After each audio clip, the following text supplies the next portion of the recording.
ये movie magic और fantasy का डबल डोज है। इसमें आपको इतना मैजिक और इतने ट्विस्ट मिलेंगे कि आप सोचते रह जाएंगे कि विलन कौन है। लेकिन इसका बेस्ट पार्ट इसका लास्ट सीन है, जिसे अगर मैंने यहाँ रिवील कर दिया तो मूवी का मजा खराब हो जाएगा। तो मूवी की शुरुआत बेलगोरा नाम की एक जगह से होती है, जहाँ कुछ सिपाही एक आदमी के पीछे लगे हुए थे। इसका नाम अलियोशा था। अब वहाँ उनकी क्वीन भी आ जाती है और वो अलियोशा से किसी तलवार के बारे में पूछने लगती है, लेकिन अलियोशा के मना करने पर वो उसे पत्थर का बना देती है और ये देखकर उसका साथी भागने लगता है और वो भागकर पानी में कूद जाता है, जहाँ उसे बहुत सारे पत्थर के लोग मिलते हैं। मतलब वो क्वीन हजारों लोगों को पुतला बना चुकी थी। वहीं दूसरी तरफ हम इवान को देखते हैं, जो कि एक मैजिशियन था और ये बचपन में ही अपनी फैमिली से बिछड़ गया था। इवान यहाँ के लोगों को अपने जादू का शो दिखाता है और इससे उसे पैसे मिलते हैं। अब शो खत्म करके वो अपने घर जा रहा होता है कि रास्ते में उसे एक बुढ़िया मिलती है और वो बोलती है कि तुम जल्दी ही दूसरी दुनिया में जाने वाले हो। लेकिन इवान उसकी बातों को इग्नोर करके घर आ जाता है और इसके घर पर सिर्फ एक मेड ही होती है। अब अगले दिन ये एक लेडी के घर जाता है, जिसने इसे किसी टोटके के लिए बुलाया था और ये टोटका कर बताता है कि तुम्हारे घर पर किसी काली शक्ति का साया है और इसी वजह से तुम्हारा पति तुम्हें धोखा दे रहा है।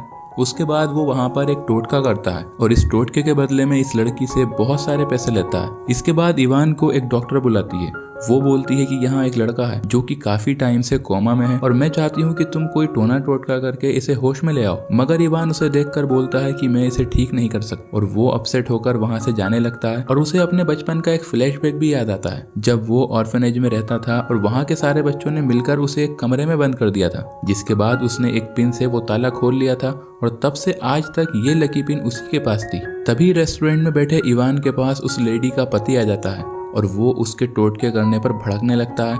अब मौका देखकर इवान वहां से भागने लगता है और भागते भागते वो एक स्लाइड में गिर जाता है और इस स्लाइड से होता हुआ वो एक दूसरी दुनिया में निकलता है। अब हैरान परेशान इवान इधर उधर देखने लगता है कि तभी वहां एलियोशा का वही बूढ़ा साथी आ जाता है और वो बोलता है कि तुम अब बेलगोरा में हो और ये एक बिल्कुल अलग दुनिया है। वो बताता है कि दरअसल तुम्हारे माँ बाप यहीं के थे, लेकिन उनके कहने पर मैंने तुम्हें छुपा दिया था।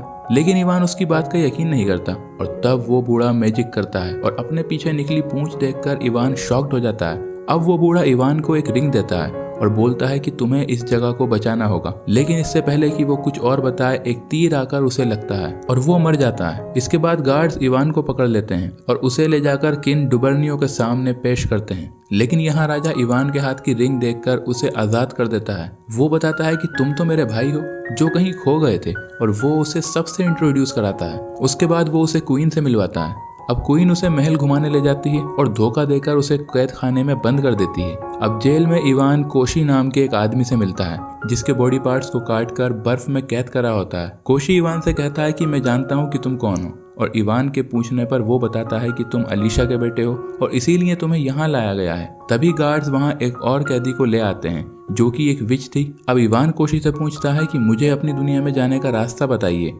कोशी बोलता है कि तुम सिर्फ जादुई तलवार की मदद से ही अपनी दुनिया में जा सकते हो और उसे सिर्फ अलीशा का बेटा ही उठा सकता है। और वो उसे ये भी बताता है कि उस तलवार को उठाने वाला अमर हो जाता है और मैंने भी एक बार उसे उठाया था, लेकिन मुझे गार्ड्स ने पकड़कर यहाँ कैद कर दिया। अब उसी रात जब सब सो रहे थे तब वहाँ नेल्सी नाम की एक लड़की आती है और विच अपने जादू से सभी गार्ड्स को बेहोश कर देती है और नेल्सी कोशी को आजाद करने लगती है। अब आजाद होने के बाद कोशी इवान को भी साथ चलने को कहता है, क्योंकि उसे पता था कि इवान ही उन्हें बचा सकता है। अब जब इवान वहां से अपना सामान उठा रहा होता है तभी उसका हाथ बैल पर लग जाता है, जिससे बाकी गार्ड्स वहां आ जाते हैं। लेकिन नेल्सी उनसे लड़ने लगती है और इसके बाद वो किसी तरह वहां से भागने में कामयाब हो जाते हैं। अब जब रानी को इसकी खबर लगती है तब वो उनके पीछे जाती है, लेकिन वो तो अब तक काफी दूर निकल जाते हैं। अगली सुबह रानी डुबर्नियों को रात का किस्सा सुनाती है। अब क्योंकि डुबर्नियों को ये नहीं पता था कि उसका भाई भी वहाँ कैद किया गया था, तो वो समझता है कि इवान ने बगावत करके सबको भगा दिया। वहीं इधर ये चारों भागकर विच के घर में पनाह लेते हैं, लेकिन यहाँ भी इवान से गलती हो जाती है और विच के घर में आग लग जाती है और विच इवान पर बहुत गुस्सा करती है। लेकिन इससे पहले कि विच इवान को नुकसान पहुंचाए, कोशी बोलता है कि हमें तलवार ढूंढने के लिए इवान की जरूरत है। इसके बाद ये लोग आगे बढ़ने लगते हैं और इवान इस अनोखी दुनिया के खूबसूरत सफर को काफी एंजॉय कर रहा था। इसके बाद वो एक लेक पर पहुंचते हैं और यहाँ उन्हें प्रोटेक्टर वार्डनी से कुछ इन्फॉर्मेशन लेनी थी, तो नेल्सी अपनी अदाएं दिखाकर उसे इम्प्रेस करने की कोशिश करती है। लेकिन जब उसे पता चलता है कि वो तो एक फ्रॉग क्रीचर है, तब वो डरकर पीछे हट जाती है। इसके बाद विच जादू से खुद को एक खूबसूरत लड़की में बदल लेती है और वार्डनी को इम्प्रेस भी कर लेती है और वार्डनी उनकी मदद करने के लिए मान जाता है। अब कुछ देर बाद क्वीन भी यहाँ आ जाती है और उसे ये भी पता लग जाता है कि वॉर्डनी भी उनकी मदद कर रहा है। इसके बाद वो इस मैसेज को राजा के पास भेज देती है। अब ये लोग आगे बढ़ रहे होते हैं और इन्हें एक गुफा को पार करके आगे जाना था, लेकिन इस गुफा में एक जाइंट सोया हुआ था और ये लोग बिना आवाज के आगे बढ़ने लगते हैं। लेकिन इवान की फूटी किस्मत, उसका मोबाइल अचानक रिंग करने लगता है और उसकी आवाज से जाइंट जाग जाता है। मगर इतनी देर में ये सारे लोग छिप जाते हैं। अब नेल्सी वॉर्डनी से मदद मांगती है, लेकिन तभी इवान को पता चलता है कि जाइंट एक फीमेल है और वो उसे डांस करके अट्रैक्ट कर लेता है, जिससे सभी को वहां से भागने का टाइम मिल जाता है। अब वहां से निकलकर ये लोग नदी पर पहुंचते हैं और यहाँ कोशी वॉर्डनी से मछलियों को कंट्रोल करने को कहता है और वॉर्डनी कंट्रोल करने का ट्राई भी करता है, लेकिन यहाँ की मछलियाँ बहुत शैतान थी। वो उल्टा वॉर्डनी को डराकर वहां से भगा देती हैं। अब इसी बीच नेल्सी और कोशी की बहस हो जाती है और गुस्से में नेल्सी वहां से चली जाती है और उसके जाने के बाद कोशी इवान को नेल्सी की कहानी बताता है। वो कहता है कि वो यहाँ के किंग को पसंद आ गई थी, लेकिन इस बात से क्वीन जलने लगी थी और इसी वजह से उसने नेल्सी की पूरी फैमिली को मेंढक बना दिया था। मगर इसके बाद उसने अपना जादू वापस लेकर उन्हें वापस से इंसान बना दिया। अब ये लोग जब चाहे मेंढक बन सकते हैं और जब चाहे इंसान बन सकते हैं। इवान उसकी कहानी सुनकर काफी दुखी हो जाता है और वो उसे मनाने के लिए एक खरगोश पकड़कर उसके पास ले जाता है, लेकिन नेल्सी उससे डरकर उसे दूर फेंक देती है और तभी वो खरगोश क्वीन में बदल जाता है और वहाँ गार्ड्स भी उन्हें घेर लेते हैं। अब इनसे बचने के लिए ये लोग एक कुएं में कूद जाते हैं और कुएं का मुंह बंद कर देते हैं, लेकिन तभी कुएं के अंदर वॉर्डनी भी आ जाता है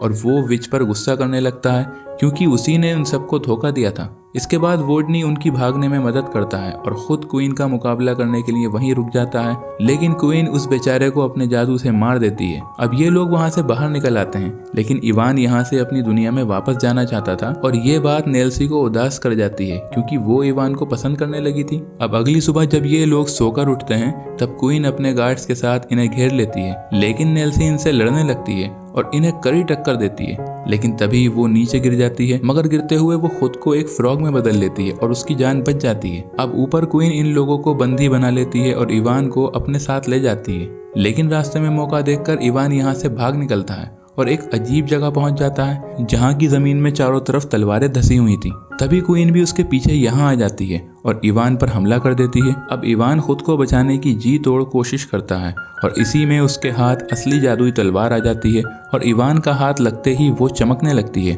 और इस तलवार की मदद से वो रानी को आसानी से हरा देता है। अब इस सब के बाद वो तलवार कोशी के हवाले कर देता है, लेकिन तभी यहाँ राजा आ जाता है और कोशी इवान को धोखा दे देता है और वो तलवार को राजा से एक्सचेंज करना चाहता है और वो भी सिर्फ एक पत्थर के लिए। दरअसल ये सारा प्लान राजा का ही था क्योंकि वो जादुई तलवार और उस पत्थर से खुद को अमर बनाना चाहता था और इसी वजह से वो कोशी को भी धोखा देता है। और जैसे ही वो अपने मकसद में कामयाब हो जाता है कि अचानक नेल्सी उस पर अटैक कर देती है और तलवार उसके हाथ से छूटकर गिर जाती है। अब तलवार को इवान उठा लेता है, लेकिन इससे पहले कि कोई कुछ करता इवान तलवार के जरिए अपने दुनिया में आ जाता है। लेकिन यहाँ आकर वो दुखी हो जाता है और वो सोचता है कि मुझे नेल्सी का साथ देना चाहिए था और वो वापस से स्लाइड में जाता है, लेकिन इस बार जादू नहीं होता और उसे गार्ड्स पकड़कर लॉकअप में बंद कर देते हैं और यहाँ उसे वही बूढ़ा मिलता है। दरअसल वो जादू के जरिए अभी भी जिंदा था और वो इवान के लिए यहाँ एक रास्ता खोल देता है जिसके जरिए इवान बेलगोरा के सफर पर निकल जाता है। वही महल में राजा टोट का पूरा करने वाला था पर तभी इवान वहां पहुंच जाता है और उसे गन से शूट कर देता है, लेकिन वो तलवार की वजह से अमर हो चुका था और वो वापस से उठकर खड़ा हो जाता है। इसके बाद वहां एक बेबी ड्रैगन आकर इवान की मदद करने लगता है और उसे नेल्सी को आजाद करने का वक्त मिल जाता है।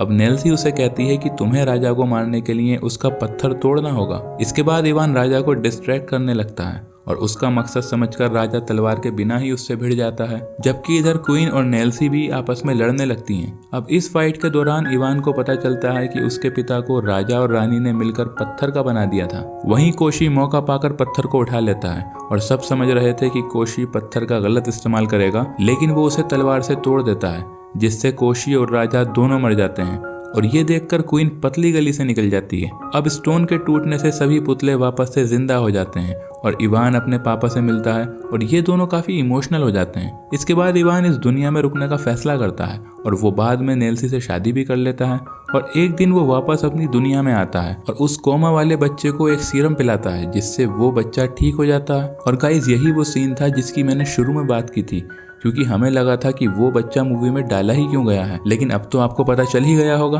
खैर मूवी अच्छी लगी हो तो वीडियो को लाइक करें, चैनल को सब्सक्राइब करें और नोटिफिकेशन बेल को जरूर दबाएं।